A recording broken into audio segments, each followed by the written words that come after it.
Hello, good morning. Well, time check, it's 12:15 already, or 12:19 on my monitor, and it's already morning.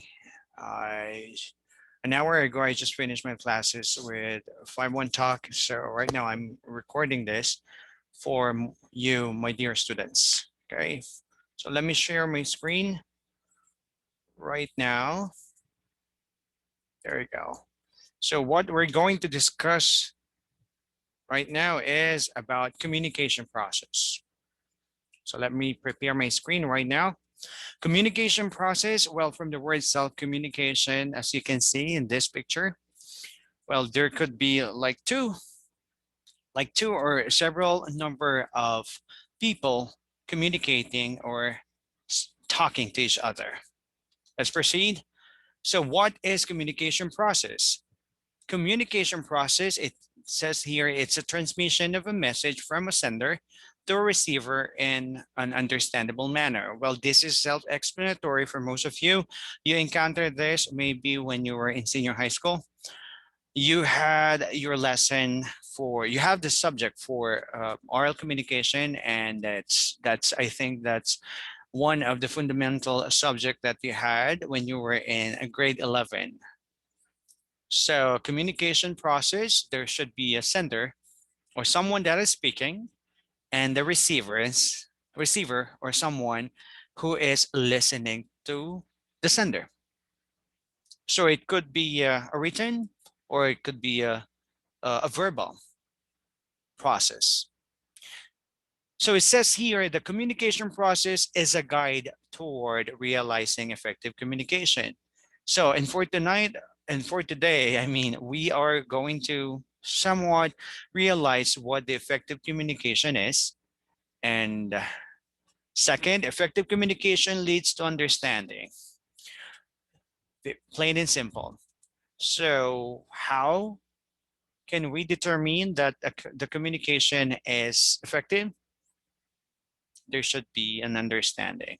If there are two people talking, if there could be like several people talking to each other, but there is no understanding at all, we can conclude that that's not an effective communication.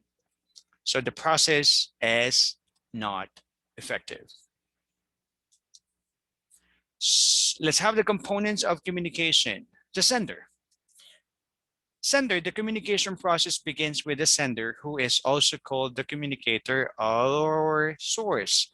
Basically, the sender is where the message is coming from. The sender has some kind of information, command, request, or idea. You can never have a communication without a sender. So it's not always about listening. Who are you going to listen to if you don't have a sender? If there will be no speakers, how can you listen to something if you don't have a speaker? Mhm. The sender must first encode the message in a form that can be understood and transmitted. Well, you've been hearing about the word encode. Well, you know for a fact that there is also that computer also has its own language. So encode, it means that this is the language of the computer. You can never talk to a computer. Okay, in order for computers to understand you, well, they have their own language. They have the characters. That's why I think you learn from your computer 101, that there could be like binary, right? The 0 1 0 1 0 1. I think you're familiar to this, especially for those who went to ICT. So computer, that's the language. So that's the language of the computer. Now let's get back to the communication now. So in order for you to understand what the sender is telling you, or what the speaker is telling you about, you need to understand what the message is all about. So If that is whatever it's, that's a number. So you need to associate what you know. So you're trying to receive the message and you're trying to decode. That's actually the term for that.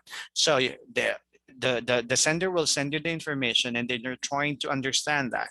And that's a process of decoding, right? Decoding. From the time that you understand what the sender, what the speaker is telling you about, and that's the only time that you can respond to the sender or to the speaker, okay? So that's why first encode, the sender must first encode the message in a form that can be understood and transmitted. Okay, so well, I think if you don't know what the sender, what the speaker is telling you about, it's very impossible for you to have an effective communication with the sender, or either the sender or to the speaker. Okay, that's the first component of communication. The second component would be the receiver, of course. The receiver, if if the message is in a written form, so receiver is the one that's reading a letter or reading the characters. But if this is a verbal communication, we can say that the receiver is the one that is listening to the speaker. Receiver, let's define that. The person to whom a message is directed is called the receiver or the interpreter. Remember what I've told you a while ago in coding, and if you are the one that is listening to the speaker, you're trying to interpret what the speaker or what the sender is telling you about or is trying you to understand. So receiver is also known as the interpreter of the message, the decoder, I should say. In order to comprehend the information from the sender, the receiver must first be able to receive the sender's information and then decode or interpret it. Okay? Then that's the second component of communication. The third one, third from our list would be, of course, the message. The message is the one that is being transferred, that is being transmitted. The message or the content is the information that the sender wants to relate to the receiver. It is relayed between the parties. Put all three together and you have the communication process as its most basic. So once you have, this is the basic components of communication as it says. So you have the speaker and you have the listener, and of course you have the message that is being transmitted by the sender and being received by the receiver or the listener. Okay, there you had the three basic components. We should say that these are the three basic components of communication. You have the sender, you have the receiver. Okay, the sender, the one that talks or the one that's writes the letter, and the message, of course, is being sent to the receiver or to the one that is encoding the message, or also we also know or also known as the interpreter. Okay. Next, we have the medium. Well, basically, the medium is the channel. The medium is the means by which the message is transmitted. We know for a fact that when we send a message or when we want to say something to someone, it doesn't always about, you know, you have someone in front of you and someone is listening. It's not always like that. So medium, it could be a cell phone. So how are you going to, sorry, was actually playing before this recording. Um, how are you going to transfer? How are you going to transfer the message to the receiver?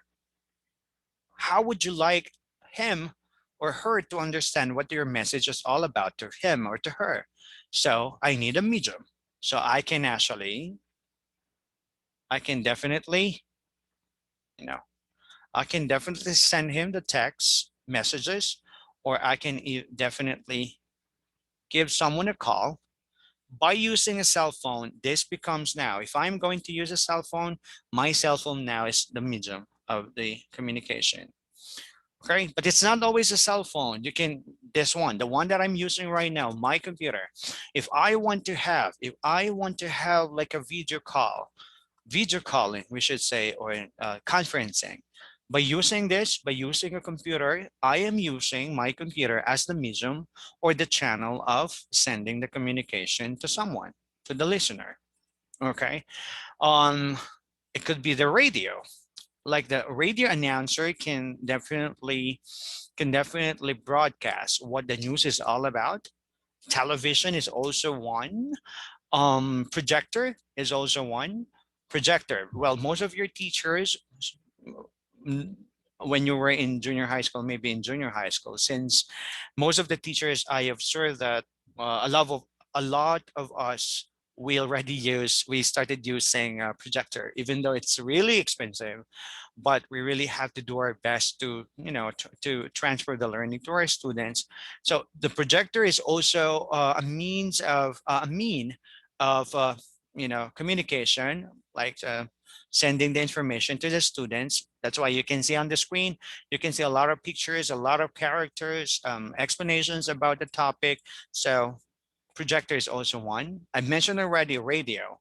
When you listen to the radio and you receive the information, that the radio itself is also an example of the medium or the channel of communication. So I am not saying that these are only the means of transferring the information to the receiver or to the listener, okay, or to the reader, if that's in the form of writing. There could be a lot. You may think on your own what could be the possible medium that a speaker or a writer or the messenger can use in the future. So that's one of the components, the medium. Now let's proceed to the next one. We have what we call noise. Self-explanatory noise. That is something that it's a sound that is not really pleasing to your ears. Okay, it's somewhat negative when you say noise, right? Something that is, that most or everybody would not really like to hear when you say noise. Okay, noise, it's like a sound that doesn't have any meaning at all. Okay, and sometimes that's really annoying. So that's why noise is defined as any sort of interference, someone that really interrupts, interference that affects the message being sent, received, or understood. So it's very basic. When you hear a noise and for example, if someone is actually talking to you and you hear a noise, that particular noise, it could be like a bark of a dog, that could be the sound coming from the horns of vehicles, or it could be a friend shouting at you while you're talking to someone. Noise is something that really hinders you to understand what the message is all about. So that is really something negative. That is a factor that a factor that can cause you not to understand what the message is all about, or what the sender of the message is trying to make you understand upon transferring the message. It can be as literal as static over a phone line. So like what I mentioned, it's not only limited to the sounds of, bark, sounds coming from the bark of the dog, it could be a phone line. So if the line is static, it's like the sound of, like for example, you're talking to your friend, and while you're talking, there was a sudden static on the line, like that static sound would actually will hinder you to understand what your friend is trying to tell you from the other line. Or it could be esoteric or misinterpreting a local custom. So there could be a lot. That's one of the components of communication, the noise.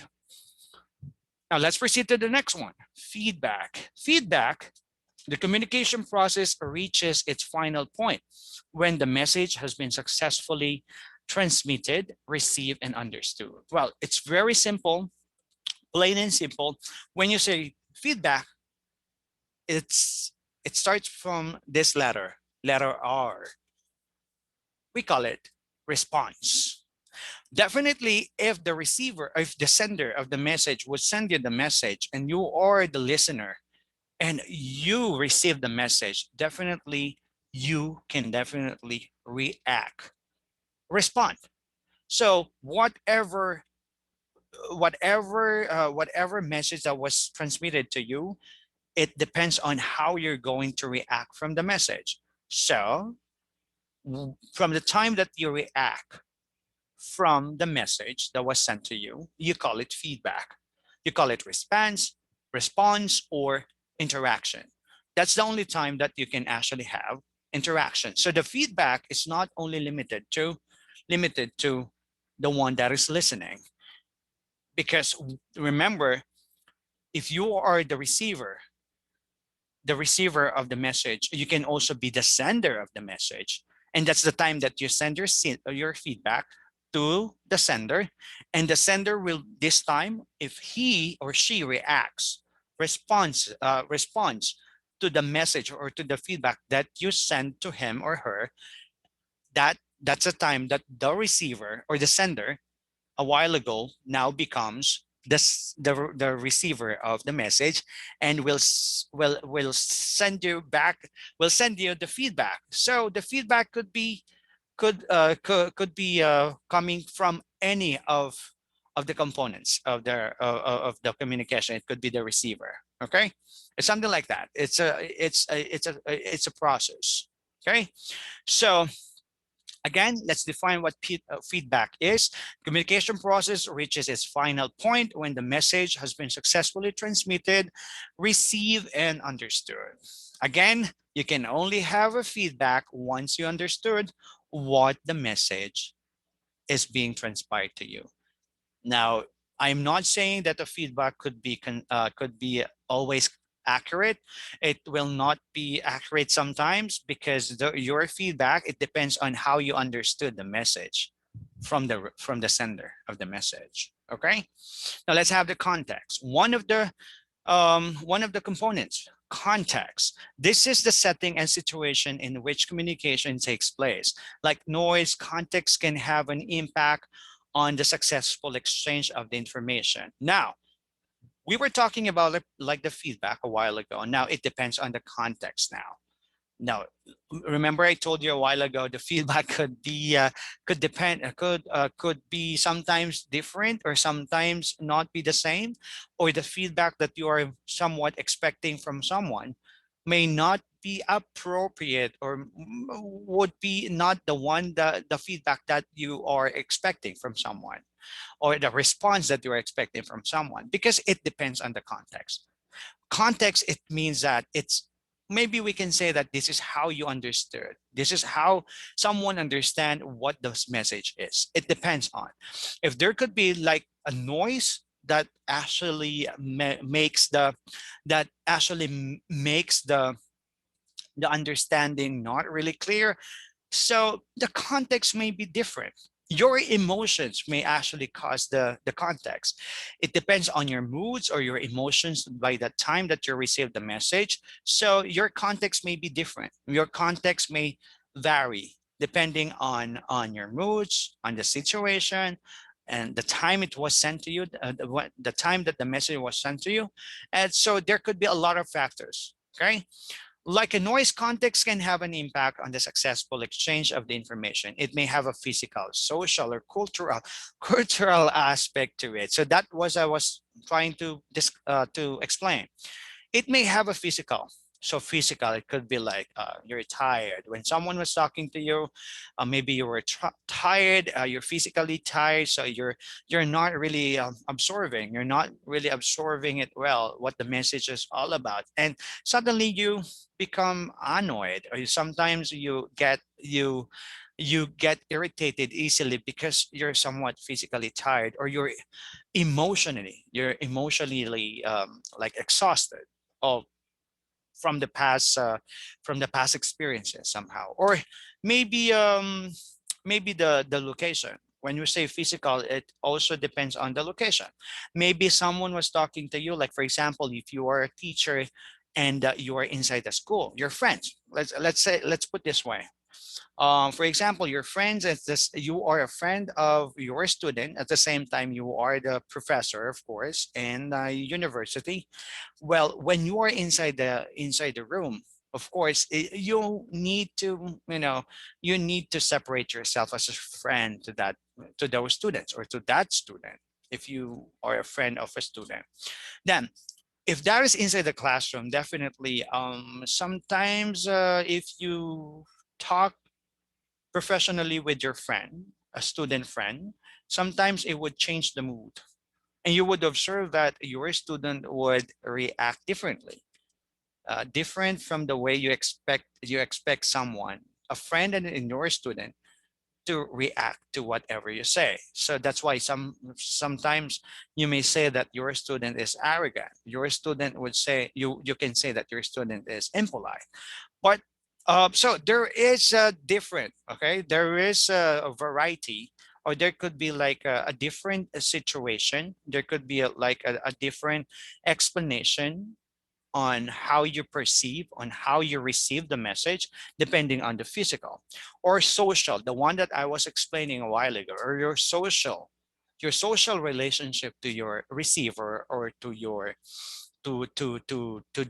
receiver, or to the center of the information. Like for example, someone, sometimes it depends. Sometimes you communicate differently to your family or relatives, and sometimes you communicate differently to your professors. So sometimes you might think that someone is arrogant because that's how that person communicates at home. Now let's have the cultural. For the cultural, this is very obvious, I think. I think with to some people who are living, who used to live in Visayan parts of the Philippines, Visayan, how should I say that?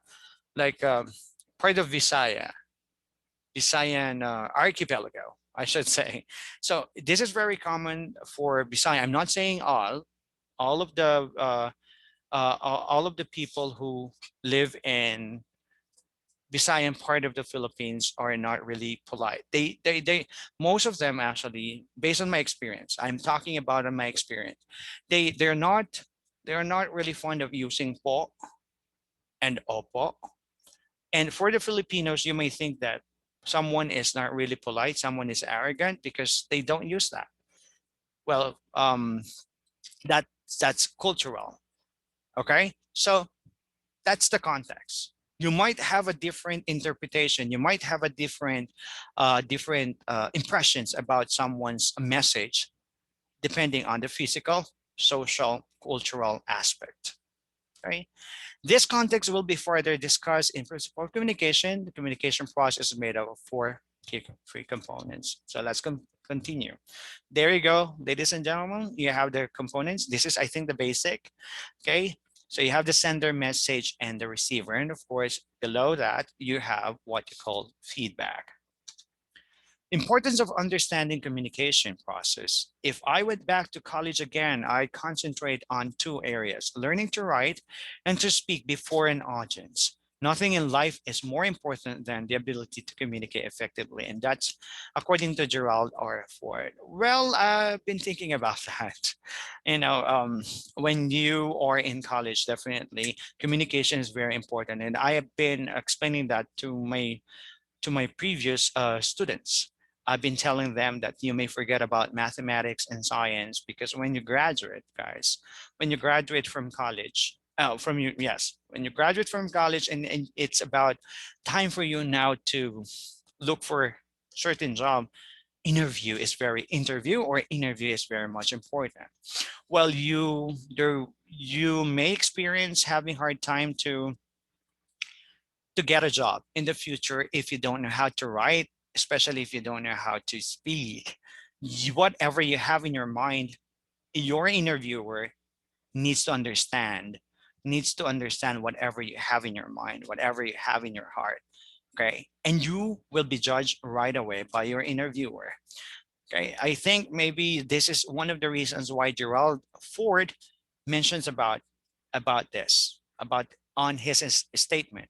If I went back to college again, I concentrate on two areas: learning to write and to speak before an audience, because it is really important to understand what communication, or not only communication, but effective communication.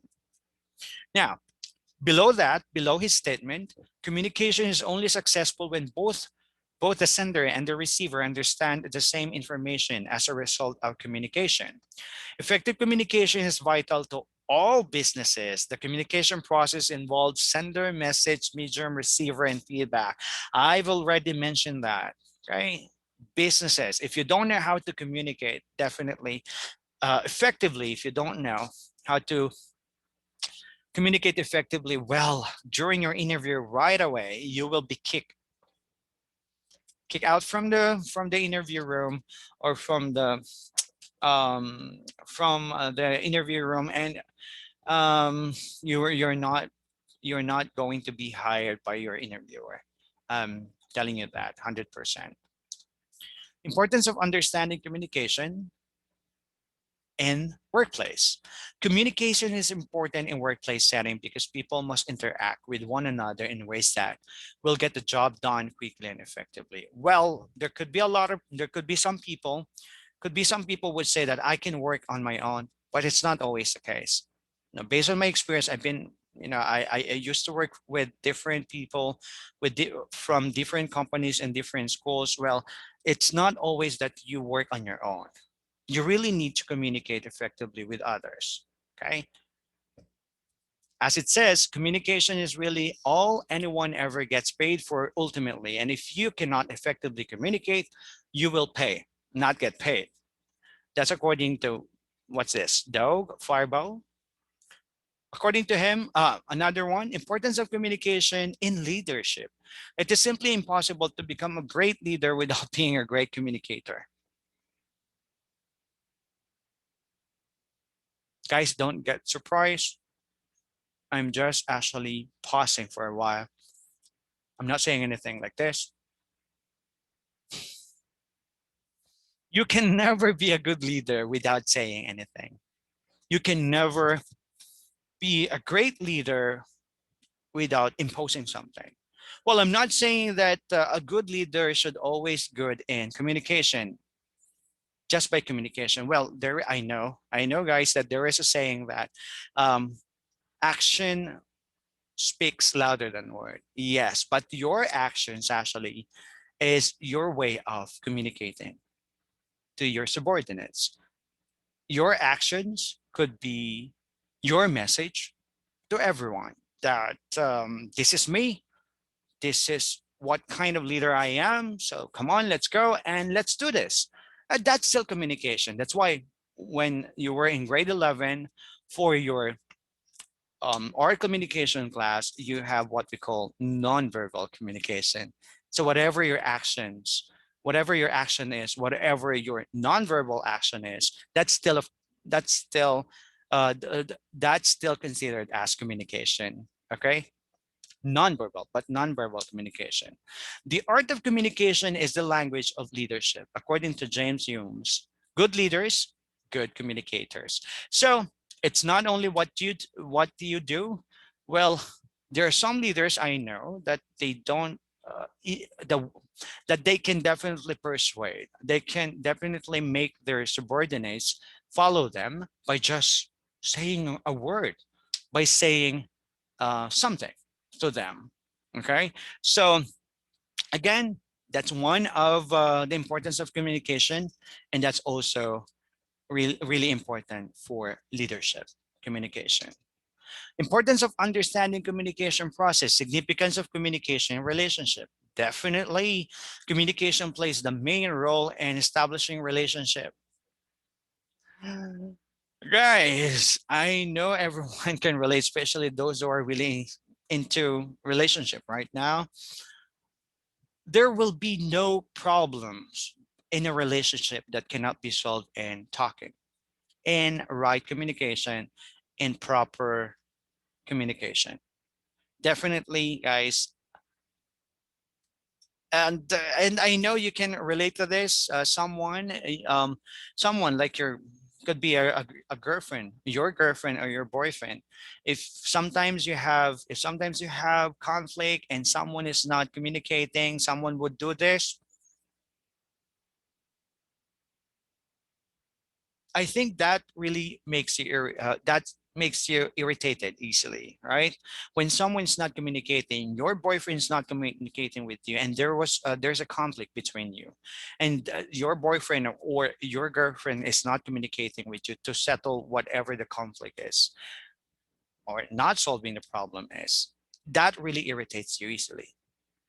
I know everybody could agree with that.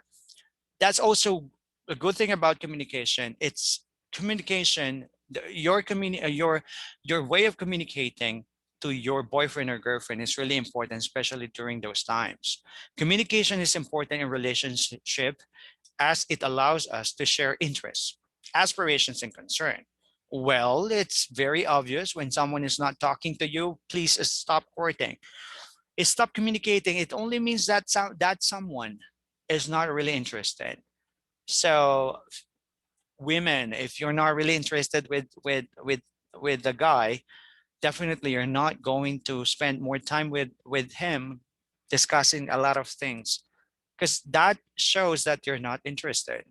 Okay, to support each other, to organize our lives and make decisions and to work together. So it's very obvious the significance of communication in relationship, guys. Okay, next, let's have the types of communication. People communicate in each other in a number of ways that depend upon the message and its context in which it is being sent. Choice of communication channels and your style of communicating. Well, I've already explained all this to you.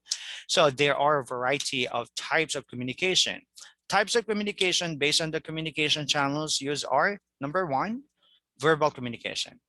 Verbal communication, it could be like through speaking, of course. I know you're aware about that. Through speaking, la, la, la, la, la, blah, blah, blah, blah, blah. And of course, it could be what? Verbal, it could be what? Written. Okay. So when someone is speaking or someone sent you a letter, that could be through like a verbal communication. Okay. Letters. But nonverbal communication, these are your gestures. It's very common. Okay, during your oral communication class, nonverbal communication, it could be through your eyes. By blinking of your eyes, it means that your communication already. When you're doing this, it means you're telling to someone to come over, come here. When someone is doing this, it could mean stop or wait. When someone is doing this, could be hi or hello. So nonverbal communication. Verbal communication refers to the form of communication in which message is transmitted verbally. Communication is done by word or mouth and a piece of writing. That's what I was discussing a while ago. Objective of every communication is to have people understand that we are trying to convey. In verbal communication, remember the acronym KISS. Keep it short and simple. When you're talking to someone, do not say a lot of words. Make it more naturally. Okay, because if that is verbal or written, if you have a lot of what fillers, like for example, if you're talking to your friend and you're not pointing out what you're trying to say to him or to her, that would actually makes your listener bored of what you're saying. That listener would get bored. So if that is verbal communication, remember the remember the acronym KISS. Keep it short and simple to make your listener more engaged to your communication. Verbal communication is further divided into two. So I mentioned this already to you guys. The first one is oral communication by using your mouth, blah, blah, blah, blah. And the second one is written communication. Okay. Like this one, teacher Daron Andy, as you can see here. So that's a form of written communication. Something on your t-shirt. Okay, like this one, 5-1 talk. That's a written communication. Okay. Now let's go with the oral communication. In oral communication, spoken words are used. It includes face-to-face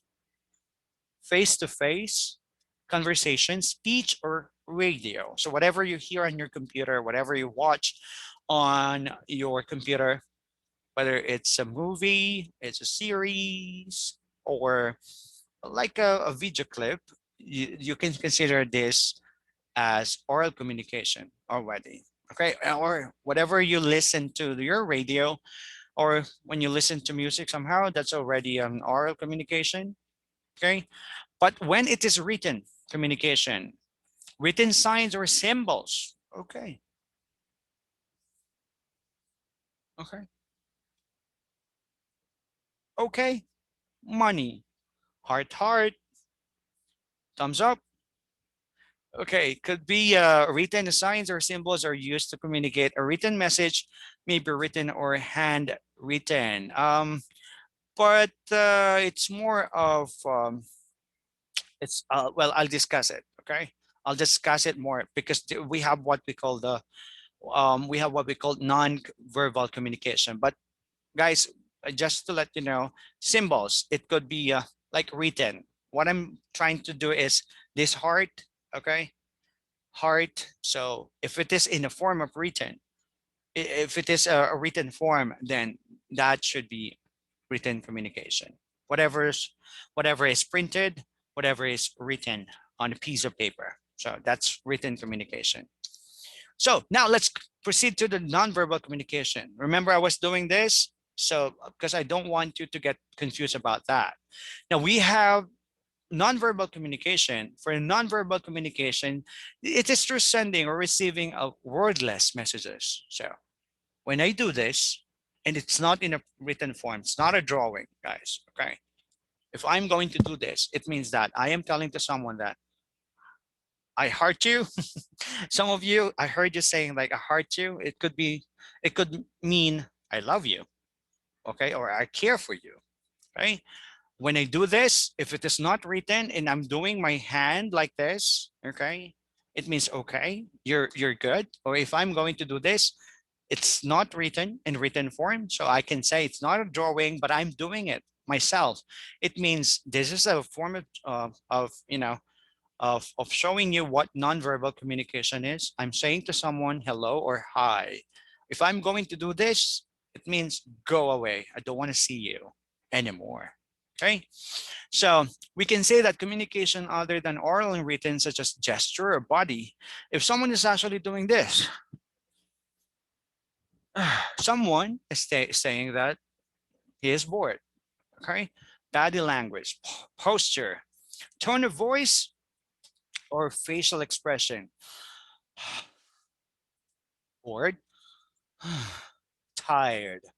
So there is a message, okay, of doing those actions. So we call them nonverbal communication. Nonverbal communication is all about the body language of the speaker. So number one is the appearance. Nonverbal communication has the following three elements. The first one is the appearance: speaker, clothing, hairstyle, neatness, use of cosmetics, surrounding, room size, lighting, decorations, furnishing. So it means that the appearance tells something about the speaker. Okay, the way he dress up, the way he comb his hair, like me. Okay, so you can say something about that. It means that I am not very much particular with the way I, the way people see me. Okay, I'm not using like powder or something like that. Okay, so you can say something about my appearance. Okay, but except for the color of my shirt, of course, or polo shirt. I've just finished, teaching. Don't Guys, don't get me wrong, yellow is not my favorite color. It's just that this is the color of 5-1 talk. Next one, number two, body language. So your facial expression, gesture, postures. Now, body language, if someone is actually doing this, someone is not really patient, someone is not really willing to wait. Okay, someone is actually doing this, is that person is telling you that whatever you're saying is really boring. Okay. Number three, sounds, the voice, the tone of voice, the volume or speech rate. Yes, I got it. If someone would say, yes, I got it, someone might be annoyed already or irritated. Oh, yes, I got it. Someone might be amazed or someone might be willing to learn if you heard that someone. And if you say someone, yeah, I got it. Someone might be sleepy. He's willing, but he's really tired and sleepy. So, principles of effective communication. So, the first one is principle of clarity, principle of objective, principle of understanding and receiver, principle of consistency. So, sorry for that. For the number five, principle of completeness, principle of feedback, and principle of time. Okay. So, this is self explanatory, I think. Number one, principle of clarity should be clear. Okay. Number two, the communication should be clear. Number two, principle of objective. Well, there should be a certain reason why you're talking. It's not that when you say objective, it's not that you're talking for nothing. Okay. The reason why you're trying to get something from the receiver, you're trying to know what the message is all about because there is a certain objective. It could be like the purpose of your communication, the purpose of communicating with someone. It could be like you want to be entertained. You want to what? You want to learn from your teacher. It's because you want to get some gossips, right, or hearsays from someone, or maybe the reason why the purpose of listening to someone is for you to get inspired from someone. So number three, principle of understanding the receiver. Of course, it's not only the receiver that has to understand what the speaker or the sender of the message wants to send or wants you to understand. You also need to understand what the receiver needs to understand from you. It's very basic. It's because whatever you say to someone, that could be make or break it. Okay, you've been hearing about this. Your word can make or break someone. So you need also to understand the receiver. What might the receiver feel for you sending the message? Number four, principle of consistency. Well, it's very basic. Consistency. Well, your truthness. I mean the truth in your words. Okay, are you being consistent of sending this message? Are you being consistent for telling this message? Okay, so you need to be consistent of whatever you're trying to say to your receiver. And the next one, number five, principle of completeness. Well, that is effective if if you will be able to um to to explain what you're trying to if you're trying to send the complete message, you're trying to explain completely what you're trying to impress, what you're trying to express, I mean, sorry, what you're trying to express to someone. Well, that's one of the principles of effective communication. So your message should be complete. It's not like installment that the listener would have to wait from one time and then another time, and you're trying to chop the ideas. No, it should be complete. In order for that, for your message, for the communication to be effective, you need to explain. You need to organize. I mean, that's the right explanation for that. You need to organize your thoughts. You need to explain your thoughts and your ideas, or um, precisely or properly. Okay, timely, I should say. Number six, principle of feedback. Well, the principle of feedback, well, it depends on how you understood the message. So the feedback can definitely depend on would would depend on the way that the receiver or the listener understood the message. Okay, that's why it's very important that you follow some principles of effective communication so that you could have the feedback right. You can give the right feedback to the message. Number 7, principle of time. Definitely, it's self-explanatory. Principle of time, it's when if you are going to it has connection with number 5, the one that I was explaining a while ago. If you are going to give your feedback untimely, like for example, you're not organizing your thoughts properly. Well, when you give your feedback untimely, and that's not the appropriate response or feedback to that message, well, there could be a confusion. There could be a confusion within your communication process. So these are the 7 principles of effective communication, and this would definitely guide you to have or to come up with the effective communication. Of course, this is between the sender and the receiver of the message. So barriers in communication, barriers, noise is considered as barriers. So it only means hinders, something that really hinders you to get the message correctly. Communicating is straightforward. What makes it complex, difficult, and frustrating are the barriers we put in the way. As you can see in this picture, so there are 2 women talking, and there is a wall between them. The wall would serve as the barrier, would serve as the barrier within the communication process, and the wall definitely hinders them to get the information correctly, because somewhat they could not understand each other's information that they're sending to each other. So what are top barriers? We have expectations, avoidance, fixing, scapegoating, proving, speaking in code, control, blaming.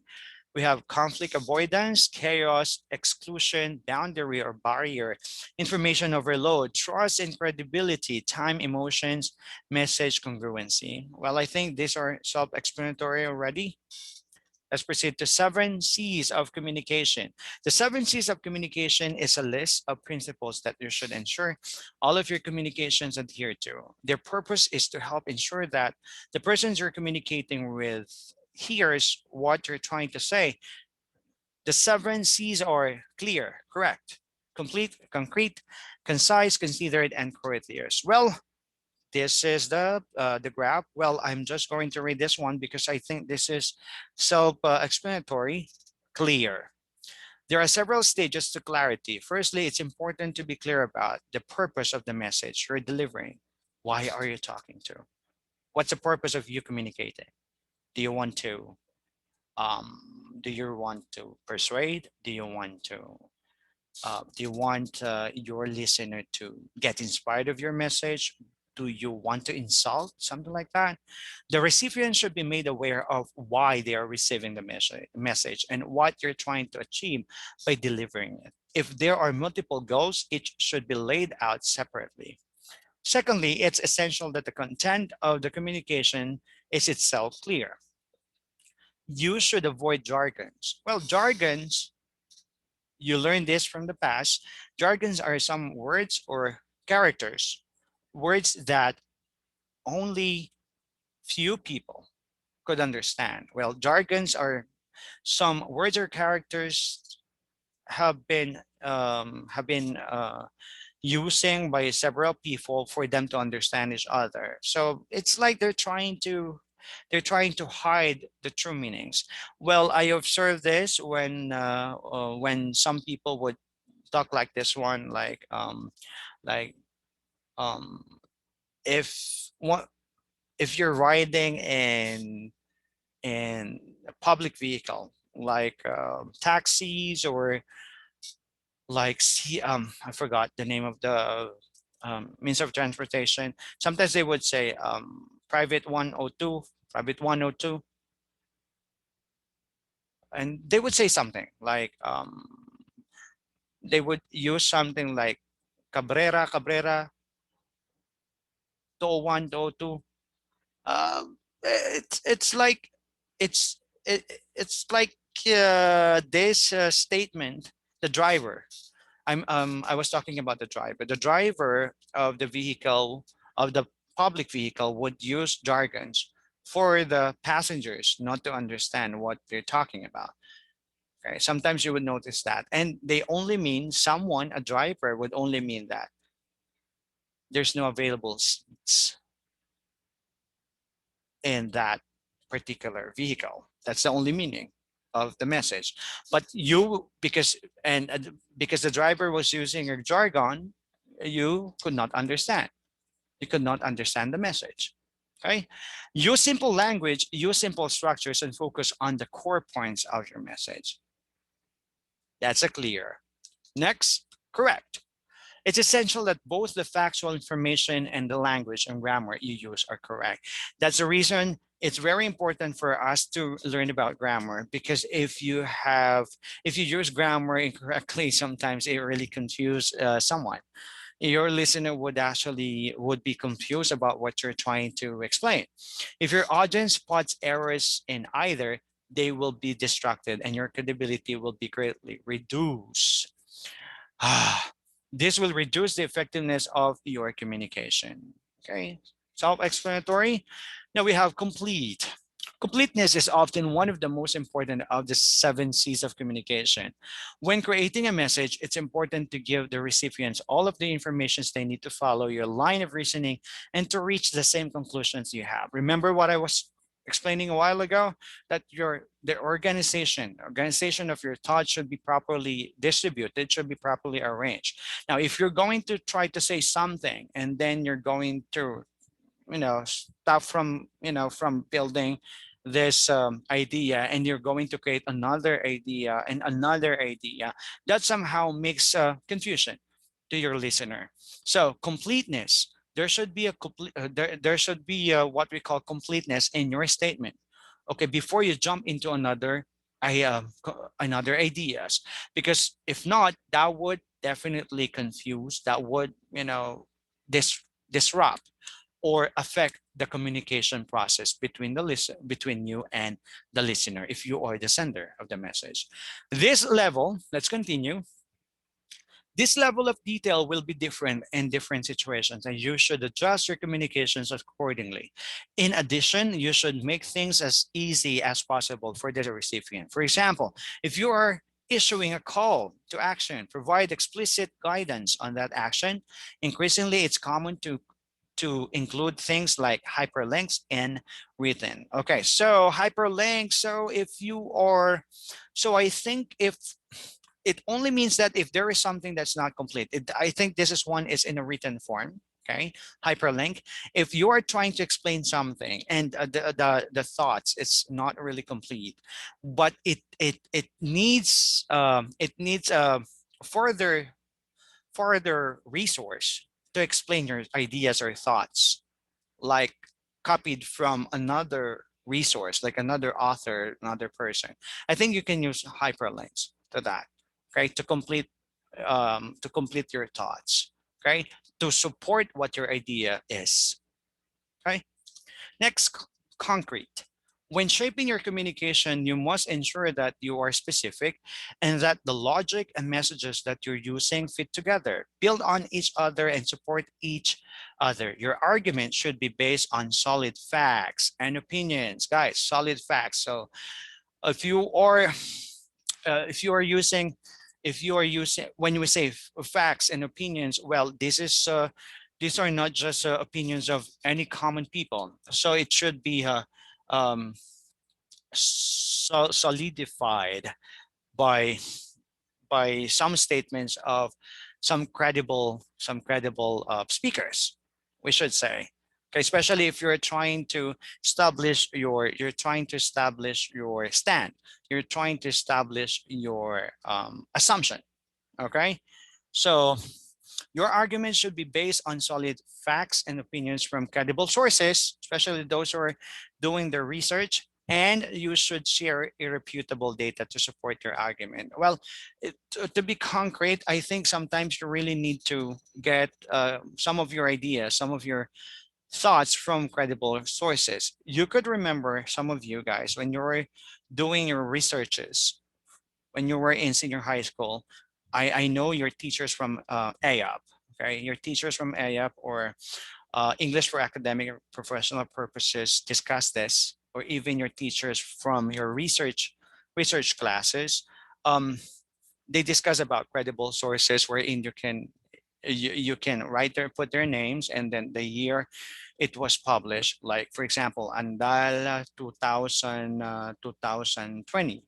If that is statement is from Mr. Andal or from other credible source, like for example, uh, Gariran 2018, and then you have the statement. Or if the statement, you got the statement from on the computer or from the website, so you can, I think you can still remember this. So you have the name and the date and the year it was published, and then you have retrieve from, and then you have the link, right? The URL, okay? URL of that source. Let's continue. It may be important to help bring the solid nature of what you've created to life for your audience through examples that show the relevance of your message for them as individual. Concise. When communicating messages of this nature, it's important to stick to the point and keep your messages short and simple. KISS. Keep it more short and simple, guys. Okay. Do not don't try to impress by using a lot of highfalutin words, guys. Highfalutin words, it means that you just have to, grab a thick dictionary, that you really have to use a lot of, very deep words that you, that's would, you know, that would require someone to get his own dictionary just to understand what you're talking about. Keep it simple. KISS. Keep your message short and simple. And make sure that when you use some words, make sure that the words are the words that you're going to use are the words that your listener could understand. Okay. Remember, guys, effective communication is not to impress. Okay. You just have to make sure that you are at the same level of your listener. And that's the main reason why sometimes you really need to know first who are the listeners. Okay. Who are the listeners, or who will be the receivers of your message? Because if you are like this and your listeners are like this one at this level, it's very impossible for them to understand what you're talking about. Even though your grammar, your grammatical, your statements are grammatically correct. Okay. But if you have a very high level of words, you're using a very high level words, well, that's really impossible for your listeners to understand whatever you're talking about. And don't repeat your messages. Okay. Don't repeat your messages. It would require you to repeat your messages if you and well, in fact, it will require you to repeat your messages if you will use very deep words, highfalutin words. And remember, guys, every time you repeat your messages, that would make your listeners less motivated, less interested of listening to you. Okay. You're losing their appetite to listen to you every time you repeat your words or your message to them. It's something like you are a broken radio. Okay. So the more you say, the more risk there is of confusion. Avoid that risk by focusing solely on the key points you need to deliver. Courteous. Courteous. So people are not always courteous. We know that. Okay. And I know some of you are not really courteous naturally, but when you are trying to send a message to someone, as much as possible, guys, be courteous or be polite, because you won't listen to someone who is very arrogant and someone who doesn't know how to respect someone. Okay. You can increase the effectiveness of your communications by being polite and showing your audience that you respect them. Your messages should be friendly, professional, considerate, respectful, open, and honest. And well, it's really nice to hear someone. It's really nice to listen to someone who really has this attitude of being polite. Okay. You won't listen, well, very basic. You won't listen to someone who's really impolite, someone who's really arrogant. Okay. So as much as possible to have a To have an effective communication, make yourself courteous at all times. So look at this picture. Someone is actually shouting on the phone. So won't you won't listen to this kind of person shouting at you on the other line, right? I know you would agree with me. To help ensure you are courteous, you should always use some empathy and consider your messages from the point of view of the audience. Coherent, the last of the 7 C's of communication, is coherence. Is your communications are not coherent, they will not be effective. To help make sure your communications are coherent, you should have a logical flow in your style. Tone and language should be consistent throughout. Wow, coherence, like the rhythm, the flow, the rhythm of your voice somehow, your style. Okay, so your style. So if you want that, probably your ways of using the words, okay, proper dictions, okay, proper words that you use in every statement that you use. Your tone could be like, should it be a rising or a falling intonation, okay? Should it be the dynamic of your voice? Because if you're talking to someone and you sound like boring, robotic, you won't listen to that someone. It irritates your ears. Yes. So that's could be tone. So to help make sure your communications are coherent, you should have a logical flow and your style. Okay. Logical flow. So you always, it's like you always make you become logical. So you become natural and you always make, so for me, logical flow, it's like you always make your listener think of whatever you're saying. Okay, and logical flow, I think it also it comprises like it also discusses like if the flow is logical, it means that you're getting something, you're learning something from someone. Okay, because if you're not getting something from someone, you're not learning or you're not understanding, well, it's not coherent. We cannot say that's coherent. Okay, so to help make sure your communication are coherent, you should have a logical flow and your style, tone, and language should be consistent throughout. In addition to making sure that each communication you issue is coherent within itself, you should also ensure consistency of message when delivering multiple communication. Well, time check, it's 1:17 right now, and I think that would be for for your lesson, and I hope that you learn something from this discussion. Thank you.